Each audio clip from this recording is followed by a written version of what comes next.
I'm different. It's good to hear someone other than my therapist tell me that. I also have stool and water on stage, which means I'm a real comedian. But anyway, for those of you who haven't noticed, I got glasses recently, and that's awesome because I can see, for one. Huge advantage to that. So many things you can use that for. But a downside to this, I'm not sure if anyone else with glasses has ever had this. A downside is that it sort of makes my eyes burn. And I asked my mom about this because she wears glasses, and I went up to her and I said, "Mom, it feels like my eyes are on fire, as if my head isn't caving in on itself, as if I'm dying 1,000 deaths 1,000,000 times." She told me I was fine.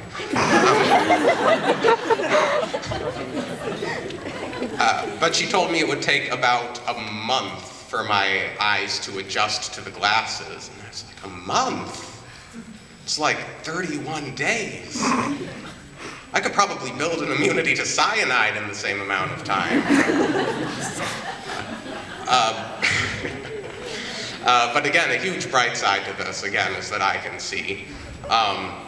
Yeah, I remember I came out of the eye doctor's office and I saw the world again, and everything was new and pristine and different, and I saw this pine tree across the street, and I was like, wow, I can see every single needle on that pine tree from all the way over here. And then I walked into the bookstore and I looked at the bookshelf and I said, wow, I can read all the titles of all the books from all the way over here on all the shelves. And then I looked at my clothing and I said, wow, I can see each individual fiber sewn into my shirt. And then I looked in the mirror and I said, wow, wow.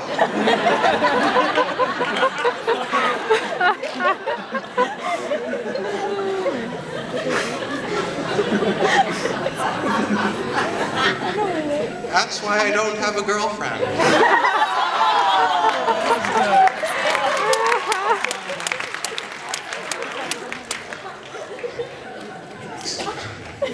It explains a lot, actually. Those names they called me in grade school were very accurate. I see it now. Hang on.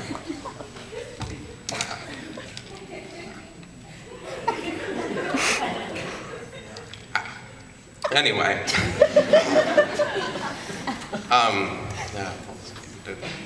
I find that I'm, myself, I think I'm very low-tech, at least compared to high schoolers, middle schoolers, my grandma. I don't own a cell phone, I've never sent a text message, and I've sent little to no friend requests on Facebook, although in hindsight there may be varying reasons behind that last one. But I'm finding that as technology progresses, people are moving away from television more and more because it's easier to DVR it or find it online, but not me. I like the hunt.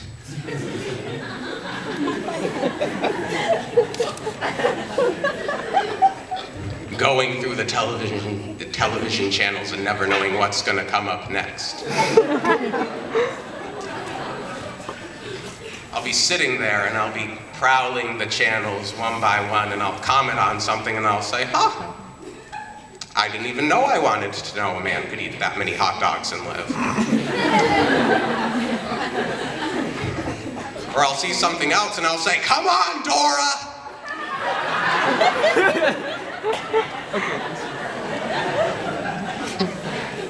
I am pointing right at the chocolate waterfall.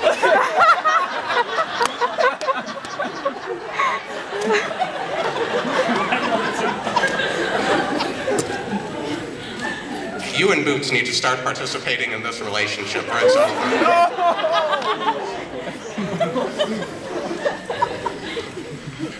Or I'll even see something and I'll say, oh, that documentary irrevocably proved to me that Charlie Sheen is the smartest man who has ever lived. He will one day rule us all. But for all these glorious and wonderful things that television has given us, it has also given birth to one of the most deceitful, conniving, evil things that has ever graced the presence of this planet. Not Hannah Montana. No, I'm talking about nighttime television.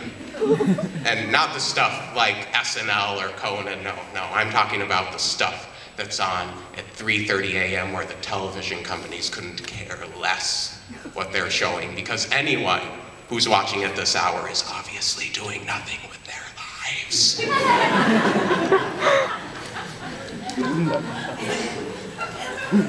So being a frequent viewer,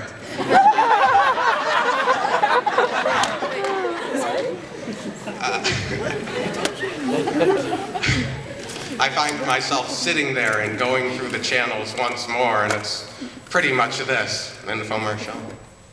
Infomercial. Infomercial. Ooh, Hannah Montana. Nope, infomercial. And I'll finally find something after hours of searching. My efforts will have paid off, and it'll be a shoddy sci-fi action flick with bad camera work and horrible acting, but I'll love it all the same. And 30 minutes in, I find out it's an advertisement for sporks.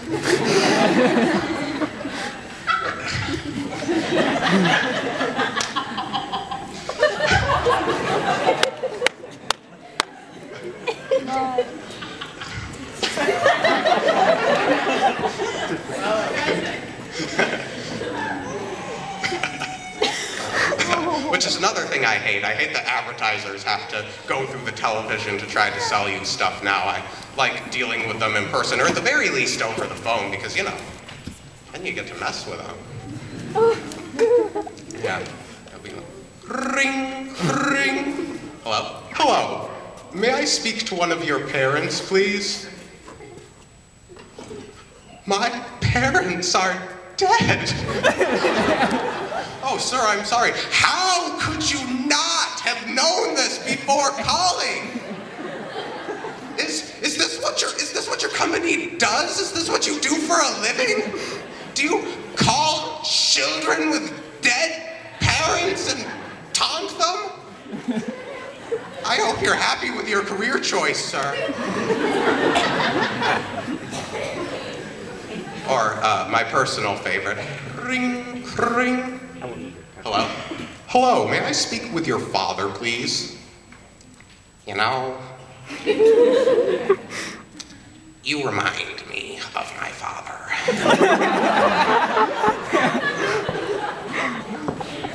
Pardon? My father was a drinker and a fiend. And one night, he comes home crazier than usual. Mommy goes for the kitchen knife to defend herself. Daddy doesn't like that.